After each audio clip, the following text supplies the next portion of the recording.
Champions League Awurooppaa arganna. Taphni xumuraa har'a staadiyeemii Bayern Munich Allianz irratti ni taphatama. Taphni kun tapha murkii ol aanaa keessummeessu jedhamee kan eegamaatee jiru. Paris Saint-Germain ta'e Intermilan bara kana akkaataan isaan sadarkaa kanatti gaan gahumsiin taphattoota garee kana muuxannoo fi akkasuma bilchinni leenjistoota sadarkaa kanaan isaan geessee jira. Garee kamtu shaampiyoonii ta'e kabaja kanaaf carrooma kan jedhu har'a sa'aatii 4 irraa eegalee deebii kan argatu ni ta'a. Egaa waancaa gurra babal'aa jedhamee beekama. Waancaan Champions League Awurooppaa sadarkaa Awurooppaatti waancawwan jiran keessaa waancaa ulfina guddaa qabuu fi gareen waancaa kan injifatee sadarkaa Awurooppaattis kabajni isaa ol ka'ee leellifamuudha. Waancaan Champions League Awurooppaa Paris Saint-Germain fi Inter Milan gidduutti geggeeffamu si'oominaan eegama. Gareen Luis Enrique Paris Saint-Germain garee dargaggootaan ijaaramedha. Inter Milan garee taphattoota buuleeyyiin keessatti hammateedha. Akka fakkeenyaatti sarara gidduu irratti kan Chaanakulu fi akkasuma Henrik Mkhitaryan yoo fudhanne umurii isaanii giddu galeessan waggaa 70 walitti hidhame taphattoota kanneen hagam taphattoota umriin isaanii guddaa ta'e ta'uu isaati. Garuu bilchinni ciminni akkasuma dandeettiin taphattoota kanneen kilaba kana sadarkaa kanaan ga'eetti jira. Kanneen akka Denzel Dumfries fa'aa kaasuu dandeenya taphataa taate bara kanaa ta'edha. Keessattuu Champions League Awurooppaa irratti Marcus Thuram fa'aa Lautaro Martinez taphattoota Simone Inzaghiin itti abdatanii fi sadarkaa kanaan akka gaanis taasisanidha. Taphattoota kana qofa miti gooleegaan garicha Yaansoo gooleegaa murteessaa ta'uusaa taphoota marsaa walakkaa xumuraa irratti nutti mul'iseeti jira. Inter Milaanis garee salphaa kan taanedha kan namatti akeeku. Paris Saint-Germain kan laalloo ta'e garee dargaggootaan ijaaramedha. Dargaggoonni garee kana keessa jiran hedduun isaanii amma xiinsammuunis baay'ee akka cimanidha kan himamaatee jiru.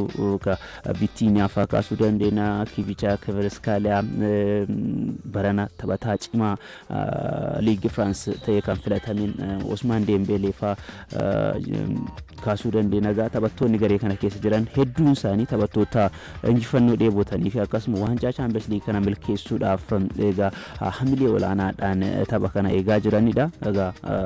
Kilaboonni lamaanuu amma Munich gaaniitti jiru. Sa'aatii 4 irraa eegalanii murkii isaan geggeessanii gareen shaampiyoonii ta'e adda kan ba'u ni ta'a. Leenjisaan Inter Milan Simone Inzaghiin waan hunda raawwanne Champions League Awurooppaa bara kanaa shaampiyoonii ta'uudhaaf qophiidha waan jedhu kaasanii jiru. Kan Paris Saint-Germain Luis Enrique gama isaaniitiin dhimmi xiinsammuu dhimma dursi kennamuuf akka ta'es dubbataniiti kan jirani. Taphni kun tapha hawwiin eegamu ta'eeti kan jiru.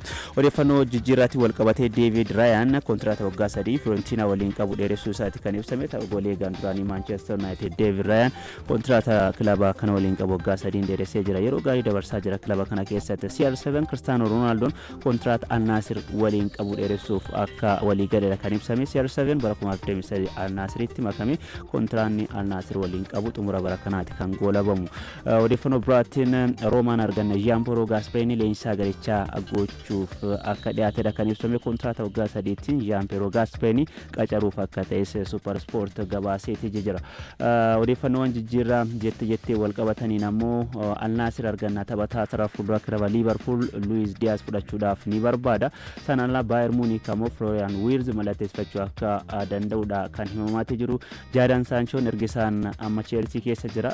Chelsea taphataa kana jaalatee akka jiruu fi gahumsi isaa akka boojeedha kan himame. Kanaaf dhaabbiidhaan Manchester United irraa fudhachuudhaaf fedha akka qabudha kan gabaafame. Sanaan alaa Liverpool taphataa Bayer Leverkusen Florian Wirtz fudhachuudhaaf mallaqa olaanaa akka ramadeedha kan gabaafame. Kaleessa taphataa Bayer Leverkusen bira Jeremy Frimpong mallatteeffachuun isaa ni yaadatama.